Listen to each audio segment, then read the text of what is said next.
want to tell you about a student. His name is Eric, and he's pretty disciplined and focused. He's been a really good friend for a long time. He comes out to see my bands play, and we have a really good time. He's got a good sense of humor, and he's taken lessons with me way back in time, and then he went to other teachers and tried to find out, if he's missing anything, and then now we're working together again. It's kind of cool. So he's been working on the chord tone soloing book, which is excellent, and working on his timing, playing along with the backing tracks, also doing sight reading, and my chord book. So he's working on 3 books, also scales. But he kind of, sometimes he likes to push outside of the program, and that's okay. We can do that. We'll probably get back to the program. One song we are working on, I'm going to show you a couple of things, but I'll just show you what he wanted to do. We got talking about Kiss, and I said, man, what should we do?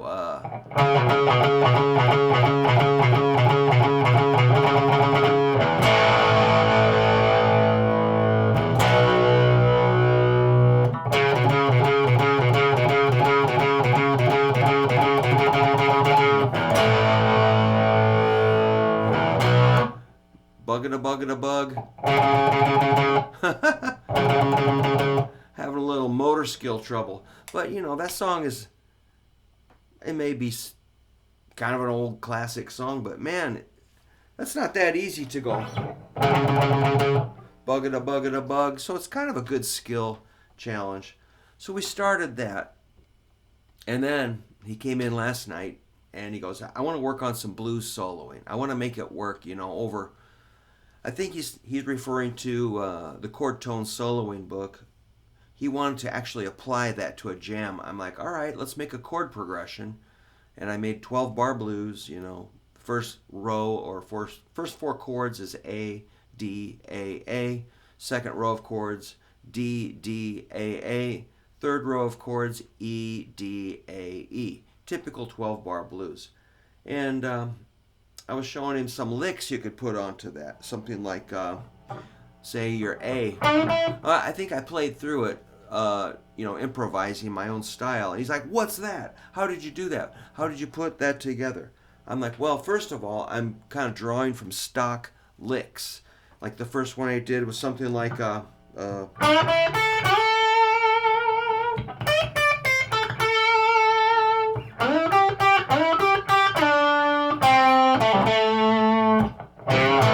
something like that for my first lick. And he was like, whoa. I'm like, hey man, I'm just hitting like roots, thirds, and fifths, maybe a flatted 7. But I did, I think that was, so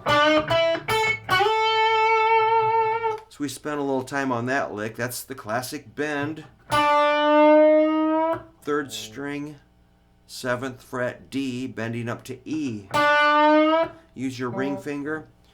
Let your middle finger help push 2 fingers. Then the EA on the 5th fret for 2nd and 3rd strings.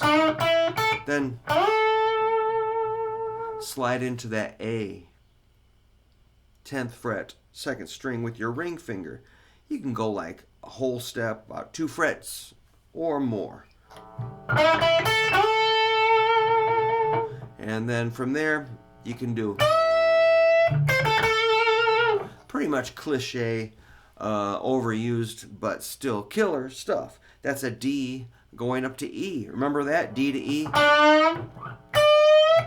Same thing, just an octave higher. So that's on 1st string, 10th fret, D bending up to E. Then I did like a C-A. Remember that C leads to A in this mode. So we were talking about that, and I said, now you need to insert some of those stock licks, like or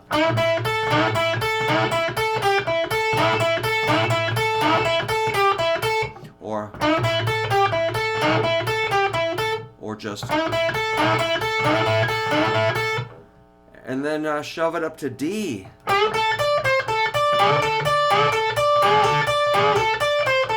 Back to A.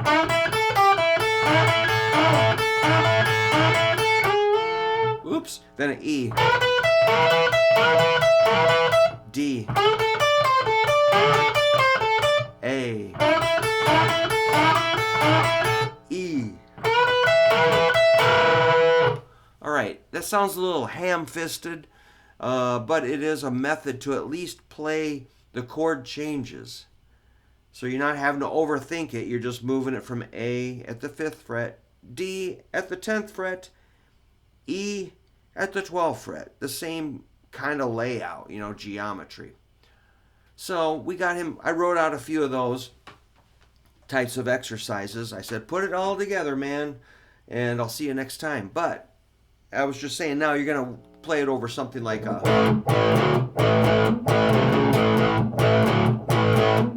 Or was it...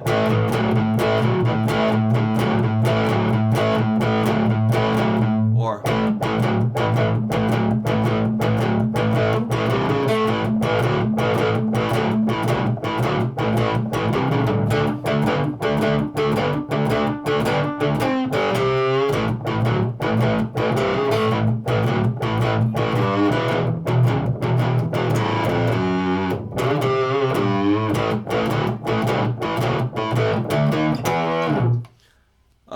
And he's like, whoa, what's that? So you can tell we have a good time, we were just going crazy. So we ran out of time at the lesson. But he said, next time I want to do that. So I thought maybe I'd make this lesson about that. Took a long time to get to this point. So that's what I'm doing. I'm playing through this Marshall, and the gain is maxed out. Master volume's way down. EQ is kind of a little bit bassy right now. It's all right. So this P90, just a single P90, of course, and got my volume and tone. What I'm doing is kind of bringing the tone down so it's all flubby and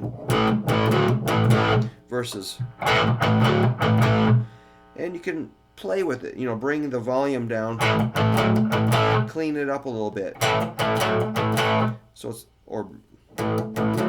You got a whole bunch of tones there with your volume and tone control. So I'm just doing the...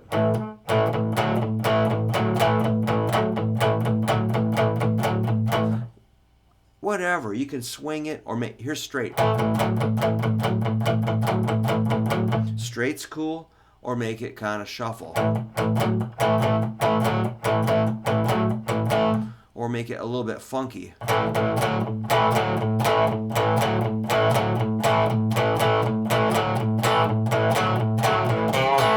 So I'm kind of playing with those different feels on this old pattern. And then I got a little bit of, every once in a while, like a C, C sharp, and a chord.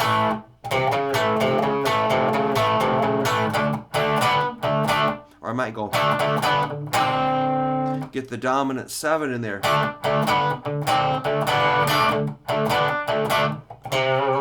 Might grab that C. Or the G.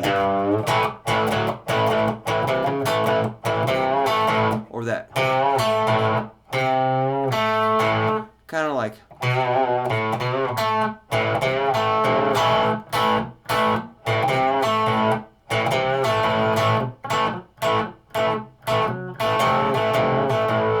So it's just boogie, man. It sounds so cool with that tone roll down.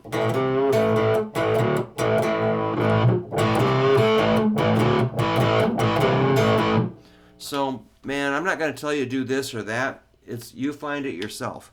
Don't forget that big G. That's awesome.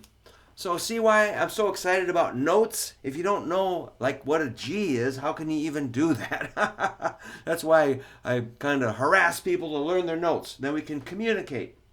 So I was hitting a G on that last big growly note. So there you go, man. That's kind of for Eric. A shout out to a good buddy that's been a supportive friend for a long time, and we really have a good time together. All right. I'll see you soon. Thanks.